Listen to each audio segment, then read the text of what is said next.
Dom Pérignon 96, je ne suis pas déçu. Admirez la finesse de cette bulle. Sublime. Mais je trouve que le Krug 95 est plus crémeux en bouche.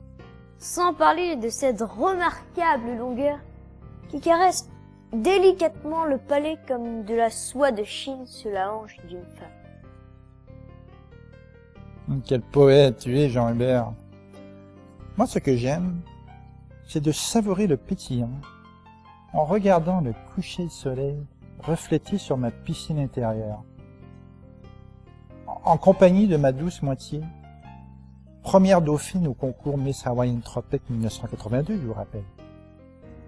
Moi, j'aime bien m'ouvrir une bouteille de vin de ruinard dans ma Rolls-Royce. L'autre jour, j'ai dit à mon chauffeur, dommage qu'on ne puisse pas boire au volant.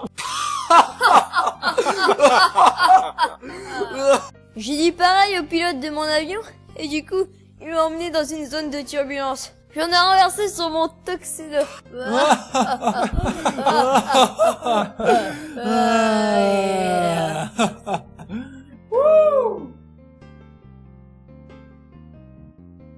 Et pourtant, Dieu sait qu'on a connu la misère, nous aussi. Qui aurait cru il y a 30 ans que nous serions là en train de comparer des Dom Pérignons à des Krug? À l'époque, nous étions heureux d'avoir une petite tasse de café. Sans sucre, ni lait. Sans café, parfois. Servi dans une vieille tasse fissurée. Oh, nous n'avions même pas de tasse. Nous devions le boire dans un journal enroulé. Ou bien aspirer ce qu'on pouvait récupérer dans un chiffon humide.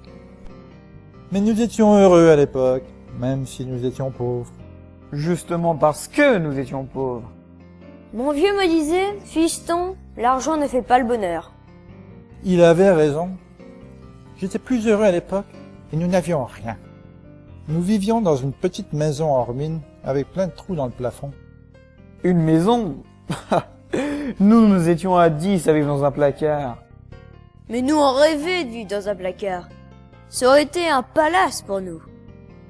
Oui bon, quand je dis maison, c'était plutôt un trou dans la terre couvert par une toile. Mais c'était comme une maison pour nous. Mais on s'est fait expulser, nous, de notre trou dans la terre. On a dû aller vivre avec mes 20 frères et sœurs dans une boîte en carton au milieu de la route. Quel luxe! C'est mieux que la décharge publique dans laquelle on vivait. Nous nous faisions réveiller le matin par une tonne de déchets. Ensuite, nous mangions un minable bout de pain sec, puis allions travailler à l'usine 14 heures par jour et, quand nous rentions, le paternel nous rossait avec sa ceinture. Enfants gâtés, nous devions nettoyer notre trou chaque jour avec notre langue. Manger une poignée de gravier, payer pour avoir le droit de travailler 20 heures par jour, et au retour, le vieux nous courait après avec une vieille bouteille brisée. Et ça, c'est quand il était de bonne humeur.